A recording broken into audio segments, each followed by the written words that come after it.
Hello, well, it's countdown day 17 to getting my loan below 40,000. And today I want to talk about working on commission. Currently, I'm working on two commission jobs right now. One is for real estate and one is debt related. One thing I have to learn about when it comes to, I'm learning how to work with commission, because with commission, you only get paid for what you bring in. And I know when I work commission jobs, I got to prepare for the hang-ups, prepare for the cuss out, take me off your list, wait the long waits for the commission check to come, and just get used to leaving 5 to 10 messages until someone calls me back. The reason I do commissions jobs is because they help me work on my sales and negotiation skills. Because I get to get the person on the phone or talk to them in public and ask them, well, why did you apply for this in the first place? Why else? Why else? So it teaches me how to probe to go more in depth.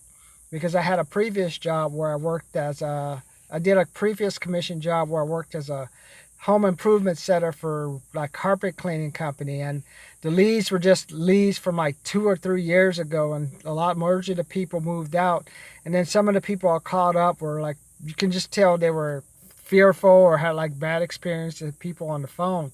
So I had to slow down and agree with them and work on building trust, following up with them in order to get them as a lead. And then once I convert them to a lead, I'll give them to my salesperson. And because because one thing about the commission job, since you're only working on what you get paid, you have to have another job where you're bringing in a little bit of money. And like as I told you before, like I got laid off in '95 and also 2001 when I quit my job. I worked as a commission person for telemarketing, and also I'd work as a commission person where I worked at a gun show. I sold items at a estate show, and I got paid a little money if I did well. And I've also worked recently, I've been working like these different events for organizations, so I know how to do that extra little bit of work where you can get like a $10 or $20 tip. And I've also worked as at that BMP tennis tournament, serving food, making drinks. So I know how to get a little bit of the tip, but I also have a little bit of money coming in.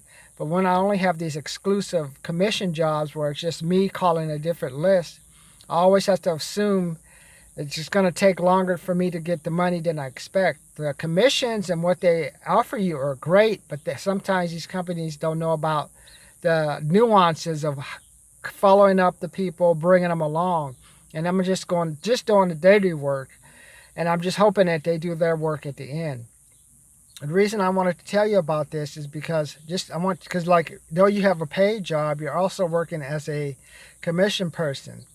Currently, as you know, multi-billion-dollar companies that have been in business for decades have gone out of business. You have Blockbuster Video, you have you have Blockbuster Video, Toys R Us, Payless Shoe Source.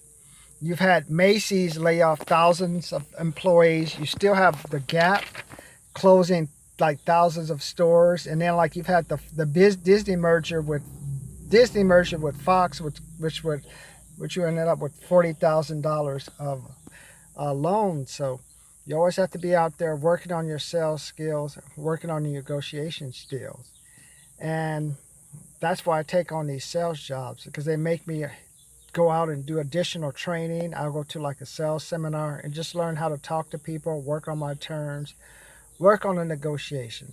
So I want you to think, as you go to your job today, just remember, if someone out there on your job is not doing sales or getting closes, that can mean your job is in jeopardy. So it's up to you to always keep your options open, save money, do your best to close, good customer service. Because remember, we're all on commission, and we're all one paycheck away or just one day away from losing that job.